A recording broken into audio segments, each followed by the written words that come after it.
On this episode of Bootstrappers, we're going to talk about the top mistakes people make with their websites. We're going to be speaking with Chad Dodd of Clar Inc., and he's going to give us easy tips on fixing your website.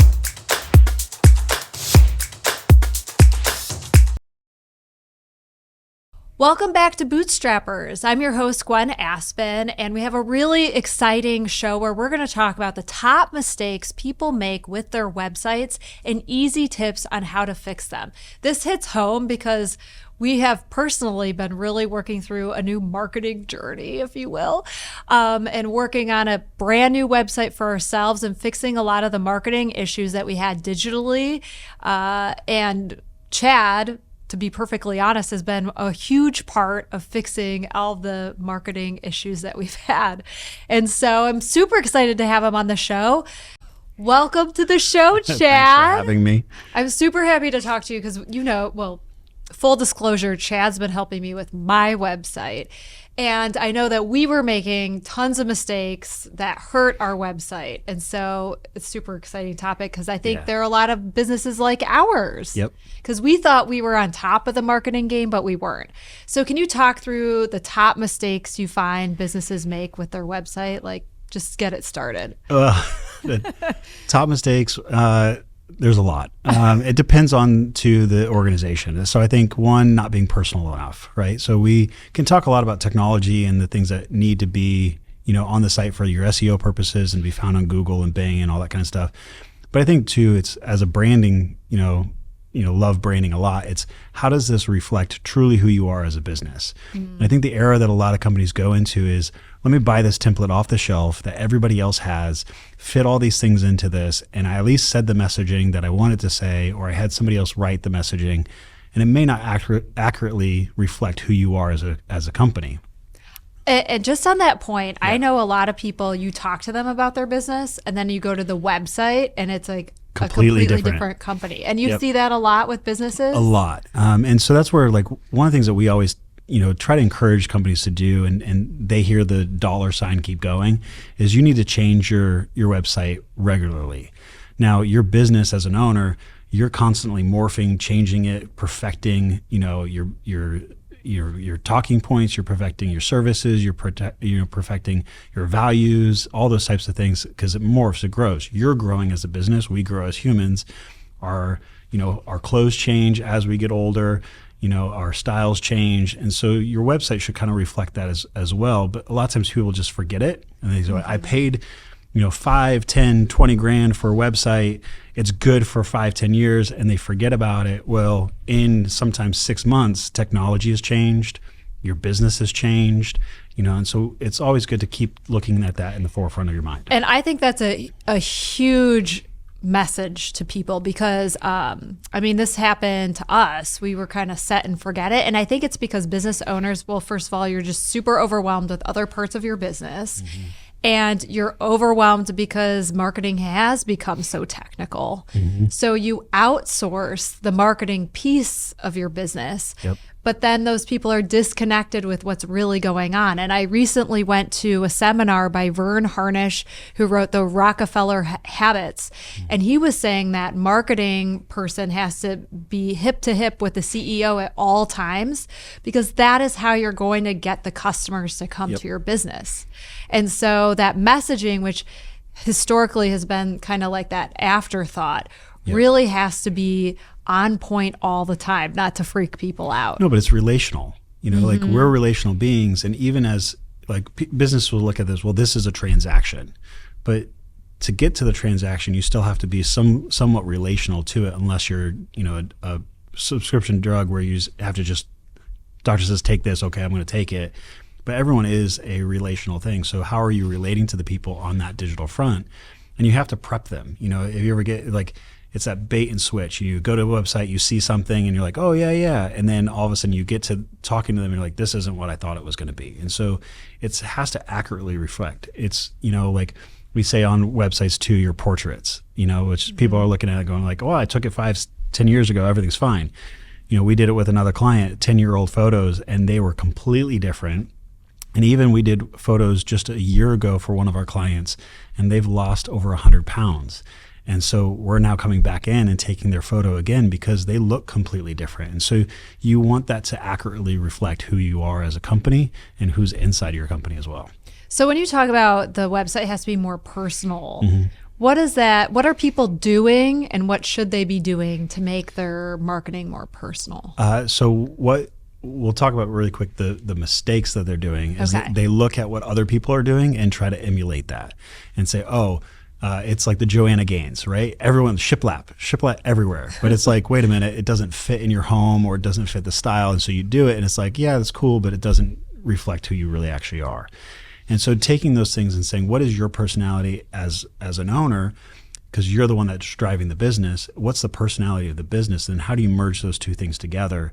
And that can take a little bit of time to figure out, but that's where the branding side of everything comes into play of what are your colors? What is your tone of voice? What does your logo look like? What is the typeface that you're using? So that when somebody's coming in to redesign the site, they're not reinventing the wheel. They're lining up with who you are already and what the foundations that you've laid previously. So maybe that's the first step for owners is to get really clear on, what did you say, tone of voice, your mission vision, mission vision, values, where you're colors, going. the typefaces that are being used, photos. How are the photos representing who you are? Are they accurately reflecting who you are? Because every photo says something, right? It has a positive or negative feeling. You've gone through this. You're like, I don't like this photo. It gives me this weird feeling. You're like, okay, let's find another one, that accurately reflects that because you see it. And the same thing with color. Color has, tones to it that you go, I don't like that. It just makes me feel like, ever see color yellow and you're like, well, that just looks dingy. It's like, didn't mean it to be that way, but it overall does look a little different. So okay, can I tell you a secret? Yeah, what's up? I've never looked at the color yellow and been like, this looks dingy. And I think this is the issue with a lot of business owners. I'm a business owner. I am not a visual person. Like my house is off-white and it's basic because that is not where I've spent my energy. Yeah. My energy hasn't been on making things in my life beautiful. So that's why I outsource, right? And I've gone through the kind of like this marketing journey myself where I'm like, outsource to someone who has that visual feel, but just because they have the ability to do that doesn't mean that they are good at understanding what I really want. Design is subjective. Yes. What I think is good, you may go, I don't like that. And so I haven't trusted myself, right? And then what they need to do is when they're finding someone from marketing, they need to find a good listener. Because if the person isn't a good listener, then you're going to spend all this money and it won't reflect your true business, correct? Correct. A good listener and someone who can also take from that listening and then regurgitate it to you and explain it in a way that they're understanding it and saying back to you, is this what I'm accurately hearing?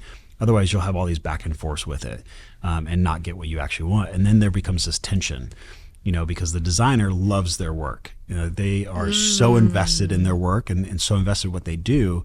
And so as they're doing it, they're like, this is great. And then you come up going, I don't like that. And now their feelings get hurt. And so there's these back and forths where you kind of have to just go, like, take yourself as a designer, take yourself out of the equation, go, I've designed this for you, from your voice of what you like, not what I like, but what you want. And now how do I make what you want beautiful for the rest of the people in a generic is probably not the right way, but a generic way to say that this is going to meet this certain amount of people and they're all going to like this. So it's like taking their vision, and that's the guardrails, right? The guardrails are this business owner's vision of what they are trying to say. Yep. And then the designer makes it pretty within the guardrails. Yep.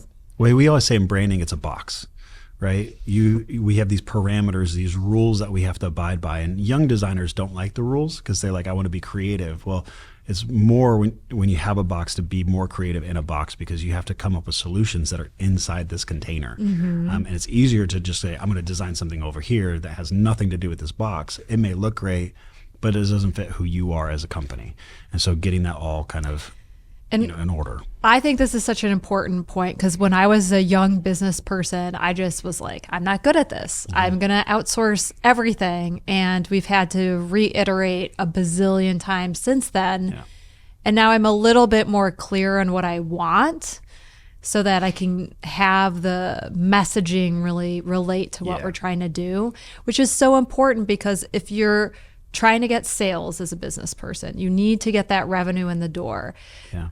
The marketing is the first how that you're going to draw people in. So it can't be an afterthought. It can't be 100% outsourced without your input. In marketing too, we think of all these different things that we need to do for marketing, but really it starts, bare bones with your website. It's the first thing that people are going to look for on the web and come to you to see, okay, is this a business that I really want to be involved with? And so we kind of overlook that, and we're so invested in all these other things that sales is wanting to drive out. Here's a brochure, here's a business card, here's all important, but once you give them that business card, they're going to something and they have to see something accurately reflected. Mm-hmm. So there's that side of it. Pivot really quick on something else while I'm thinking about it. To a great website is, what do you want the website to accomplish? Right? Is it a brochure site where it's just a bunch of information? Is it a lead generator site? Is it a store? Like, what are you really trying to build and get out to the people? We had a client who, we inherited them from another agency, and that other agency was promoting to them, hey, you need to do ClickFunnels, you need to do this, get all these leads in here, hide these PDFs behind stuff. That's not their clientele. They're doing $30 million projects and like 10, proposals out a year. All they need is somebody to verify what they're saying or to get more information from it. So it's good to have someone that's listening and hearing what your actual business is and creating a solution around your business to ensure that when somebody lands on it, it's going to be the most effective thing for you. We had a sales guy with another agency we were consulting with. He was trying to sell a website to a dentist's office, and he kept going to them, and the guy's like not responding. And the sales guy's, I don't understand. Like, I'm doing all this. The website looks terrible. It's outdated. Da da da. All these excuses of why they should get a new site. And the simple question was, well, is he booked 100% of the time? Because if he is, he doesn't care. Right? He doesn't need a site. It's there because he needs it, but he doesn't care about updating it. He doesn't care about anything else because he can't grow his business anymore, nor does he want to grow his business anymore. He's booked the whole time. So asking those questions to figure out really what is the purpose of this can really drive the effectiveness of the site, not just the beautification of the site. Okay, so we just talked about being really clear as a business owner of what you're trying to get out into the world, then being clear about what your website's job is to do and not let people get you off target if you know what your job is to do. Now let's talk about the more technical pieces. The boring stuff? It's not really boring though, because if you're a business person, this is why people get stuck on it. This is why they outsource it and forget about it, because it just seems like too much to manage. And it is. As a business owner, like I'm a business owner, and I can get stuck in the weeds of the technical sides of the website. But it's really important for Google, Bing, to be found on that. And there's a lot of things that keep changing. I mean, Google changes their algorithm. I think it's like they said 4,700 times a year. Like, we don't see it. They only announce the big changes that are really going to highly affect us. But like, how do you keep up with that? Okay. So, and I just want to frame this for the listener. Yeah. So here's the issue is that I don't know what I don't know. So I outsource all of it and then I get taken advantage of because people who are experts are able to make it sound so confusing. Yeah. So if you can just give us like the main questions that you should ask about the website so that you don't get taken advantage of by somebody who's kind of like a charlatan in this area about website management. Well, I'll say this just from a personal note. If someone starts talking over your head, walk away. Like, SEO is not magical and mystical. It is not something that is super challenging for you to understand. It's an algorithm. It's math. It's changes. Okay, so search engine optimization, first of all. SEO. SEO, and that is making your website, when people click the keywords, that your website comes up first. Yeah, and don't mistake the difference between SEO and SEM. Okay, so, I don't even know what SEM is. So search engine optimization, which is on-site SEO, Google My Business, all that kind of stuff. And then SEM, which is search engine marketing, which is your pay-per-click for Google. So when you have the little ad next to the name, where you're paying for your name to be at the first position. So, got it. So a lot of companies, I won't say a lot because that's kind of not the way to say it, but companies will say to to you, oh, we're doing SEO, but what they're doing is they're actually paying for SEM to get you on the first page. Okay, let's talk about SEO then. So SEO is more like organic. Yep. So it's what keywords are you wanting to rank for? In this case, it would be like virtual assistants or remote professionals. Okay. And so we play the game on that of saying, okay, remote professionals, how much are people searching for remote professionals and how much are people searching for virtual assistants on Google? So we first look at the facts of that. So when dealing with your site, we looked at, well, virtual assistants is a more predominant word that people are searching for. Remote professionals are a lot lower. So if we played all of our chips into remote professionals, you won't see results on your site because that's not what people are looking for. So we need to cater it to two of those, right? So we recommended to you of write virtual assistants, literally, just buckshot that throughout your website, and also add remote professionals because that's on brand to what you want to say. Like how you say it is remote professionals, not virtual assistants. Okay. So if I'm in let's just say we're talking property management companies. Yep. If I'm in the Atlanta area, for instance, huge metro area. So I want to make sure I rank for property management Atlanta, but let's say I specialize in a specific neighborhood. Yep. Then let's call the neighborhood Chesterfield. So then I'd want to make sure that the word Chesterfield is on my website so that if you're looking up property management Chesterfield, I'm like top of it, but I'm still ranking for Atlanta. And is that accurate? Yeah, and adding those things into alt tags, which is the descriptions for the images. So making sure you're writing text for the images as well. So the people who are, can't see the website, there's information there for them to have as well. So you want that to be there. You want to have the word Chesterfield in there. You want to make sure that an address or something geotagging is in that area. You want to make sure that you're using county. You want to so it's not just this, and this. It's all these things together combined is what's going to give you the power. Okay. Some things rank more than others in the process of Google's algorithm. But when you add all these things together, that's the powerhouse that you want. So writing the copy, ensuring that your images, as dumb as it sounds, are the image title when you save the image has information in it that you want to be ranked for. So on your site, it's every image has your name in it, Anaquim, to ensure that, hey, if someone's searching for Anaquim and they hit the images tab, oh, okay. these Okay, images so are that's coming how. up. Yes. So you want to add all these things together, to ensure that happened. Then you go to Google My Business. Are you ranking on Google My Business? Do you have good reviews on Google My Business? Well, it's great to have a 5-star review, but if there's no information on the 5-star review, then Google says that's great, cool, whatever. We're going to just kind of bury it a little bit. So if people don't write like a whole description of what they like about it, it gets buried, and it downranks that. So coaching the people who are giving reviews of saying, hey, Anaquim, remote professional, virtual assistant, adding these things into their review in Omaha or in wherever you want to be ranking, those things add it to it. And then if you reply to that, adding, thanks for reaching out to us. We're so glad that your remote professional is working out for you. You need to use the words so now when you reply back that you want to rank for. Yep. So you're adding all these things together. Now we'll take it a step further. And then Google also wants you to, on Google My Business, to add updates regularly. Now, regularly could be, once a week, twice a month. Once a week, people. Once a week. Like if you're acting it's not like hard. it's not that hard. It's not that hard. It is hard if you're. But it could be just a simple, just a photo of your building, and hey, look how beautiful this is, or it's a great day, whatever that may be. And just doing an update there shows Google that you're alive and well. Okay, so if I'm thinking about how to add to social media about my business, maybe I should also consider doing the same thing on the Google. Yeah. So that it feels like you're really there doing the thing. Yeah, and on the thing of social media, like social media is good, but think of social media more as a billboard. Like you're driving down the highway, think of that as a billboard to get them back to your site. Because if you give all your information to social media, they don't have any reason to come look for you even more.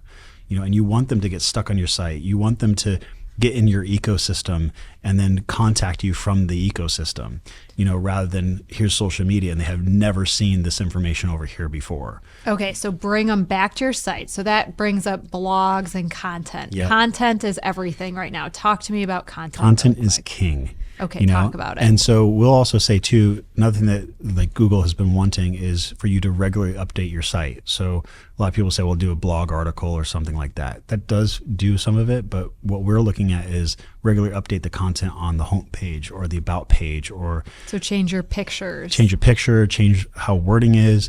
We launched a site a few days ago for another client, and we're in there and we're fixing everything, changing things up because how we wrote it, well, we're seeing some discrepancies now that it's live and saying, okay, how can we better say this? We said it fine here, but we want to make it even more impactful. So how do we make that even more impactful?